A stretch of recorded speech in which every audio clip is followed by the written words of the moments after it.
북한 김정은 국무위원장이 어제 열린 최고인민회의에서 대한민국을 제1의 적대국, 불변의 주적으로 헌법에 명기한다고 말했습니다. 또 남북 간 협력을 위한 기구들도 없앤 것으로 전해졌죠. 이에 앞서서 탄도미사일을 발사한 북한, 이게 고체 연료를 사용한 극초음속 중거리 탄도미사일이었다, 이렇게 주장했습니다. 대체 북한은 요즘에 무슨 생각을 하고 있는 걸까요? 전문가와 얘기해 보겠습니다. 남성욱 고려대 통일외교학부 교수와 함께합니다. 안녕하십니까? 안녕하십니까? 네, 먼저 오늘 들어온 소식부터 얘기해 보겠습니다. 김정은 국무위원장이 최고인민회의 시정연설에서 이렇게 얘기했다는 거예요. 대한민국은 제1의 적대국이다. 불변의 주적으로 간주하도록 교육, 교양 사업을 강화해야 한다. 요걸 이제 헌법에 넣겠다. 이렇게 얘기했다는 겁니다. 이전에도 뭐 대한민국에 대해서 부정적으로, 남한에 대해서 부정적으로 얘기는 했던 것 같은데 이걸 헌법에 명시한다. 요게 좀 다른 포인트인 것 같아요. 네, 김정은 위원장이 이제 최고인민회의 시정연설이라면 우리로 말하면 이제 국회에 들어서 새 연설을 한 거죠. 거기서 이제 강력한 발언을 했는데 그동안에 이제 김정은 위원장이 남측의 지도를 갖다 놓고 이제 막대기로 가리키면서 공격 지점을 얘기한 사례는 여러 차례 있었습니다. 그런데 이번에는 이 국토를 갖다가 점령하고, 즉 남한이죠. 그리고 이것을 회복하고 수복한 다음에 헌법에 명기를 해야 된다. 그동안에는 이제 발언인데 이걸 정책으로 구체화시키는, 북한은 모든 정책을 법제화시켜야지만 완료가 되거든요. 그래서 2022년 9월에 핵무력 법제화도 법에다가 규정을 했는데 이번에 남측 영토에 점령, 수복 이거를 갖다가 헌법에 명기를 하겠다. 이렇게 이제 표현함으로써 대남 공격 의도를 정난하게 발표하고 있습니다. 전쟁 시에 대한민국을 점령, 평정, 수복하고 영역을 공화국 영역에 편입시키는 문제를 헌법에 반영하는 게 중요하다. 지금 이제 말씀해 주셨던 그 부분인데, 그러면 이게 그냥 뭐 발언에 그치는 게 아니라 헌법에 명기하겠다. 그럼 지금 교수님 설명 들어보면 이에 따른 이후에 조치가 있을 것 같아요. 뭔가 추가적인 조치라든가 추가적인 또 행동에 나설 것 같은데 어떻게 보세요? 네, 우리도 북한을 미수복 영토라고 그럽니다. 그래서 이북 5도 위원회를 두고 우리가 간접적으로 행정을 하죠. 북한 입장에서는 이제 남측을 미수복 영토라고 이제 본격적으로 헌법에 명기를 하겠다는 것이죠. 이런 조항은 없었거든요. 그렇기 때문에 이제 자기들이 미수복한 영토를 회복하기 위한 각종 조치를 취할 수 있다. 그 얘기는 이제 결국은 공격을 하겠다라는 의도를 드러내는 것으로서 헌법의 명기화가 된다면 북한 정책에서 최우선 과제로서 여러 가지 남측을 압박하고 이 영토를 점령하기 위한 조치를 시행할 것으로 보입니다. 그러니까 여기 남한은 수복해야 될 영토다. 그걸 아예 이제 헌법에 적어놓고 명기해놓고 이에 따라서 공격에 나설 수도 있다. 그러니까 도발이 더 자주 이어질 수도 있다. 이런 말씀이에요. 네, 도발에 의해서 이제 점령을 한다는 표현을 썼으니까 과거에 저희가 연평도, 백령도에 대해서 북한이 포격을 가했죠. 이거는 뭐 점령보다도 공격으로 그쳤는데 이제는 포격을 한 다음에 뭐 북한군이 상륙해가지고 점령을 할 수 있다라는 발언을 해석될 수가 있죠. 그리고 비무장지대에다도 9.19 군사합의 사문화에 따라서 포를 쏜 다음에 북한군이 훈련을 한 다음에 남측으로 내려올 수 있다라는, 지난 연말에 전원회의에서 대사변이라는 말을 썼거든요. 대사변하면 우리는 6.25 사변이라는 단어가 연상되죠. 북한이 갑자기 공격을 내려올 수가 있다라는 거죠. 그렇기 때문에 이제는 국방 태세가 과거와 달리 단순히 방어에만 그치는 게 아니라 북한이 내려와서 점령하는 사태까지 시나리오를 생각해서 국방을 관주해야 될 것 같습니다. 이런 상황에서 남북 간의 어떤 협의라든가 뭐 협상을 할 수 있는 기구의 역할도 중요할 텐데 북한에서 그 대남기구 조국평화통일위원회와 금강산 국제관광국을 폐지한다고 밝혔습니다. 앞서서는 대남 라디오 방송 송출도 중단을 한 상황인데 이건 어떤 의미가 있다고 보세요? 네, 일단 남측은 뭐 동족도 아니고 주적이고 제일 주적이기 때문에 민은 물론 관도 다 대화할 필요가 없다라는 것이죠. 물론 북한은 민관이 구분은 되지는 않습니다. 조평통 조국평화통일위원회나 금강산 관광위원회는 과거의 금강산 사업 또 남북 간의 민간 인적 교류를 담당하던 사업들인데 이거를 이제 완전히 기구를 폐쇄해서 예. 외무성 산하로 집어넣고요. 그동안 대남 간첩들이 북한의 난수표 암호를 받아 쓰는데 활용했던 대남 이 방송을 지난 이틀 전부터 중단이 되고 있습니다. 예. 그 얘기는 이제 뭐 우리를 모든 측면에서 적으로 간주하기 때문에 일체 교류 수단을 중단하는 대남 압박이고요. 이런 수단들은 앞으로 4월 10일 총선 또 미국의 11월 7일 대선까지 자신들의 극단적으로 영향력을 행사하겠다라는 그런 압박으로 평가가 되고 있습니다. 네. 뭐 몇몇 전문가들 같은 경우는 이런 상황을 심각하게 보고 있는 것으로 보이는데 미국에서 이런 분석도 나왔다고 합니다. 김정은 위원장의 전쟁 언급이 허세가 아니다. 예. 어떻게 들으셨어요? 네, 로버트 칼린 미 국무부에 근무했던 이제 퇴직한 관료하고요. 예. 지그프리드 해커라고 그래서 미국에서 북한 핵 문제, 핵 과학기술자죠. 두 분이 이제 이런 얘기를 했는데 뭐 북한의 위협을 심각하게 받아들여야 된다라는 뭐 경고 메시지로는 이해되지만 전쟁이 임박했다든가 뭐 김정은의 발언으로 해서 내일 공격이 온다라고 보지는 않습니다. 6.25 사변 1950년 6월 25일 남친과 저희가 2024년 1월을 비교하는 분석 보고서를 작성을 하고 있습니다만은 과거에는 우리의 국방력이 취약했기 때문에 김일성이 남침을 감행할 수 있었지만 지금은 우리의 자주국방력 플러스 한미동맹에 의해서 북한의 공격을 강력하게 저지하고 또 끝까지 격퇴할 수 있는 우리의 국방력이 있기 때문에 단순 비교는 어렵습니다. 다만 북한의 군사기술력이 최근에 급속도로 발전이 되고 있기 때문에 예. 이러한 대응 태세를 갖추는 데는 절대 소홀함이 없어야 되겠습니다. 예. 실제로 북한이 최근에 탄도미사일 발사를 했는데 이게 고체 연료를 사용한 극초음속 IRBM, 그러니까 중거리 탄도미사일이다. 이렇게 북한에서 발표를 했습니다. 일단 고체 연료, 극초음속, IRBM, 이게 최근 북한 관련 뉴스에서 다 들어봤던 단어들이거든요. 예, 네, 이게 뭡니까? 네, 거꾸로 제가 설명을 드리겠습니다. 먼저 영어부터 좀 설명을 드리겠습니다. 네. IRBM, 이거 뭘까? 네, 인터미디어트라는 중장거리라는 뜻이고요. R은 레인지, 범위가 중장거리, 예. 3,000에서 5,500km까지 간다는 거고요. 뒤에 게 이제 탄도미사일이라는 뜻입니다. 예. IRBM, Ballistic Missile. 그렇기 때문에 이것은 중장거리 한 3,000에서 5,000km로 날아가는 탄도미사일이다라는 뜻이고요. 고체 연료를 사용한다는 건 뭘까? 예, 액체 연료를 사용한다는 것은 늘 액체통을 들고 다녀야겠죠. 그러면 액체를 주입하고 또 발사하는데 상당한 시간이 걸리겠죠. 예. 그러나 액체를 고체 상태로 딱 미사일에 장착시켜 놓고 시간을 기다리면 언제든지 발사 버튼만 누르면 공격을 할 수 있죠. 결국은 상대방이 방어, 막기가 어려워진다는 것이죠. 예. 우리로서는 이제 팩3나 아니면 또 사드로 이것을 막아야 되는데 여기서 이제 시간에 어려움이 있고요. 극초음속은 또 뭐냐? 이거는 이제 초음속보다도 울트라가 되니까 더 초음속이 되기 때문에 마 10까지 얘기를 합니다. 마 10은 뭘까?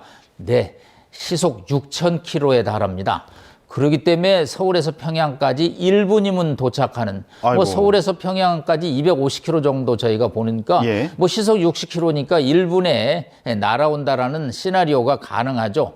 또 이 극초음속이 되면 발사한 때는 포물선을 그리지만 일정 부분 날아오른 다음에는 직선으로 날아가고 예. 또 단분리가 된 다음부터는 이게 회전 기동을 합니다. 예. 한마디로 꼬불꼬불 내려오기 때문에 방어가 쉽지 않은 그런 이제 어려움이 있기 때문에 우리의 기존 사드 팩3 방어 체계를 가지고 즉 삼축 체계를 가지고 막을 수 있느냐에 관해서 또 여러 가지 논란이 나올 수밖에 없기 때문에 매우 위협적으로 봅니다. 지난해 이제 ICBM을 고체 연료로 사용했고요. 이제 장거리 미사일이죠. 이번에 이제 중거리 미사일을 고체 연료로 사용함으로써 북한의 단거리, 중거리, 장거리 모든 미사일이 고체 연료를 사용함으로써 우리의 방어 체계의 취약점이 드러날 수밖에 없다라는 걱정이 높아지고 있습니다. 예, 기습 공격이 가능하다. 예, 이렇게 설명해 주셨는데 그러면 서울에서 서울까지 1분 만에 도달할 수 있는 그 정도의 속도를 낼 수 있는 미사일이다 이렇게 설명해 주셔서 우리나라에도 큰 영향을 미칠 수 있는 그런 미사일로 보이는데 만약에 이 개발에 성공한 거라면 미국에도 영향이 있는 거죠? 네, 당연히 이제 괌, 오키나와 일본은 뭐 당연하고요. 이게 뭐 3,000km에서 4,000km 레인지 범위인데 예. 이게 최대 사거리가 5,500까지 날아가거든요.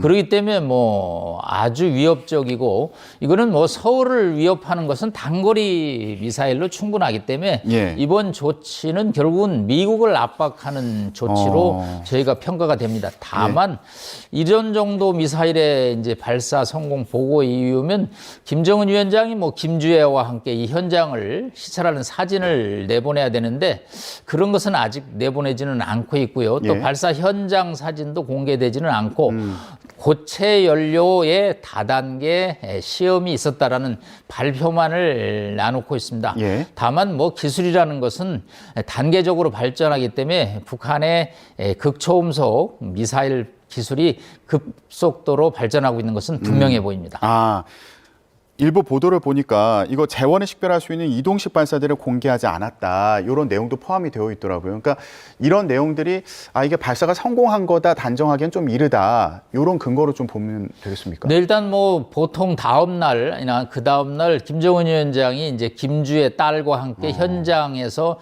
뭐 이렇게 관람하거나 이렇게 뒷짐지고 있는 사진이 나와야지만 그 이동식 발사대를 저희가 확인할 수 있는데 예. 그런 발사대 사진이나 또 재원 같은 것을 구체적으로 수치까지 발표하지는 않고 있기 때문에 예. 저희가 조금 더 지켜봐야긴 하지만 예. 그렇다고 이 북한의 이 미사일을 저희가 허세라고만 보기에는 상황이 조금 심각하다고 볼 수 있겠습니다. 그렇군요. 이게 기술력이 꾸준히 발전하고 있다는 건 어쨌든 그건 보여주고 있는 상황이기 때문에 긴장해야 된다는 말씀이셨는데 일부 전문가들의 경우에는 이번 미사일이 러시아의 킨잘 미사일을 연상시킨다 이렇게 분석하기도 했습니다. 러시아와 기술 거래를 하고 있는 상황과 무관하지 않아 보인다 이런 해석들이 나오고 있는데 어떻게 보세요? 네, 악마의 거래라고 저희가 표현을 하고죠. 군사 결탁이고요. 예. 지난해 9월 12일경 김정은이 러시아 보스토치니 우주기지를 방문했습니다. 그 당시 푸틴과 대화를 나누는 것을 보면 러시아의 기술로 자신들이 기술 개발을 가속하고 있는 데 대해서 경의를 표한다라는 그런 표현을 하고 있습니다. 예. 이것은 양측의 거래가 있다라는 거죠. 러시아로부터 우주 항공 기술을 받고 북한은 탄약, 포탄, 지금 우크라이나에서 재고가 바닥내고는 러시아의 미사일 등을 지원함으로써 양측이 기브앤테이크를 정확하게 함으로써 밀월 관계, 군사 결탁이 극심화되고 있는데 북한이 지난해 정찰 위성을 2차례 실패한 다음에 3번째 성공했거든요. 이거 분명히 러시아의 기술 지원을 받았던 것으로 보고요. 당시 성공 기념 사진에 보면 흰 유니폼을 입은 웬 서양 모습의 외국인 기술자가 한 사람이 있습니다. 예. 저희는 그 사람이 러시아 과학기술자로 추정을 하고 있고요. 예. 이 3번째 시험에는 반드시 러시아의 기술 지원이 있었던 것으로 판단이 됩니다. 예, 최선희 외무상이 러시아 방문했는데 푸틴 대통령과도 만날 것으로 보인다 이렇게 전해지고 있습니다. 새해 들어서서 며칠 지나지 않아서 바로 이렇게 러시아를 방문한 이런 상황은 어떻게 해석해야 될까요? 네, 통상적으로 뭐 중국 베이징을 먼저 방문하는 것이 관례였는데 일단 지난해 9월 북러 정상회담에 연장선상했습니다. 예. 당시 김정은이 러시아 푸틴 대통령을 평양에 초청을 했습니다. 예. 그래서 이제 푸틴이 답방을 하겠다라는 표현을 썼죠. 그러면 이 사람이 언제 올 것이냐? 이번에 최선희 외무상은 친서를 들고 갔을 것입니다. 공식 초청장이죠. 러시아도 여기에 대해서 화답을 했습니다. 왜냐하면 지금 자신들이 가장 필요로 하는 탄약과 포탄 그리고 미사일을 지원받는 평양의 요청을 거부하기는 어려운 상황이죠. 지금 전 세계에서 군사 협력을 하고 있는 나라는 북한이 유일하기 때문에요. 예. 언제 갈 것이냐? 네, 3월로 예상을 하고 있습니다. 3월에 우크라이나 또 러시아의 대선이 있는데 뭐 푸틴은 당선이 100%죠. 그렇기 때문에 비포 애프터 대선 전이냐 후냐가 예측이 될 수 있는데 네. 아무래도 대선이 끝나고 편안하게 평양을 방문해서 군사협력을 더욱 강화하자라는 이야기를 할 것으로 보이기 때문에 예. 이거는 동북아는 물론 세계 평화를 위협하는 악마의 결탁이라고 볼 수 있겠습니다. 예. 국제사회에 미칠 영향이 주목이 되는데 미국에서도 대선을 치르잖아요. 트럼프 전 대통령이 이런 얘기를 했더라고요. 자신이 재임하던 중에 김정은 위원장과 잘 지냈고 우린 안전했다. 이런 취지로 얘기를 했습니다. 미국 대선 결과에 따라서 좀 북한의 전략이 바뀌지 않을까라는 생각도 들고요. 국제 정세는 좀 어떻게 전망하십니까? 저는 트럼프 대통령의 이런 발언 매우 잘못됐다고 생각을 합니다. 이거는 김정은의 사기를 높여줌으로써 김정은의 도발을 자극한다라는 평가를 내렸습니다. 왜냐하면 지난 2017년에 양측이 말폭탄을 한 다음에 2018년 6월에 결국 싱가포르 정상회담, 2019년 2월에 하노이 정상회담이 열렸습니다. 물론 노딜로 끝났습니다만은 미국과 북한 정상회담은 상당히 이례적인 일이라고 볼 수 있겠습니다. 지금 이제 트럼프 후보는 바이든 대통령과 다르다는 것을 차별화하기 위해서 자꾸 김정은을 잘 관리했다 하지만 그 기간 동안에도 북한은 계속적으로 핵물질을 축적하고 미사일 기술을 개발했습니다. 단지 외부로 그것이 사고가 터지지 않았을 뿐 자신이 관리해서 김정은이 무기 개발을 하지 않았다는 논리는 맞지 않습니다. 본인이 이제 이런 논리를 계속한다면 김정은은 올해 미국 대선 레이스에 자신이 개입을 해서 여러 가지 도발을 양상을 하고 또 트럼프는 자기가 집권하면 이런 걸 다 관리할 수 있다는 표현을 씀으로써 국제 평화에 어긋나는 발언이라고 볼 수 있겠습니다. 예, 마지막으로 간단히요. 지금 말씀을 쭉 들어보면 북한의 도발 수위가 앞으로 더 높아질 것으로 예상이 되는 상황인데 어떤 도발이 가능하다고 보시는지 궁금하고요. 우리는 어떻게 대응해야 된다고 보십니까? 네, 일단적으로 9.19 군사합의 사문화에 따라서 비무장지대에서 무력 도발이 예상합니다. 5km로 인해서 포사격 훈련을 못하게 돼 있는데 아마 포사격 훈련을 시행하면서 일단 신형 무인기를 통해서 수도권의 공격이 나오고요. 점령이라는 단어를 쓰기 때문에 서해 이북 5도에 대해서 기습적인 공격과 일시적인 점령으로 한반도에 아주 정세를 엄중하게 끌고 갈 수 있습니다. 이럴 때일수록 우리의 안보 대응 태세를 강화하고 한미동맹에서 북한의 도발이 파멸을 이룰 수 있다는 여러 가지 위력을 보여줘서 1차적으로 4월 10일 총선까지 한반도를 안정적으로 관리해야 되는 과제를 안게 생겼습니다. 예, 알겠습니다. 북한의 움직임을 주시해 봐야 될 것 같습니다. 네, 지금까지 남성욱 고려대 통일외교학부 교수였습니다. 고맙습니다. 감사합니다.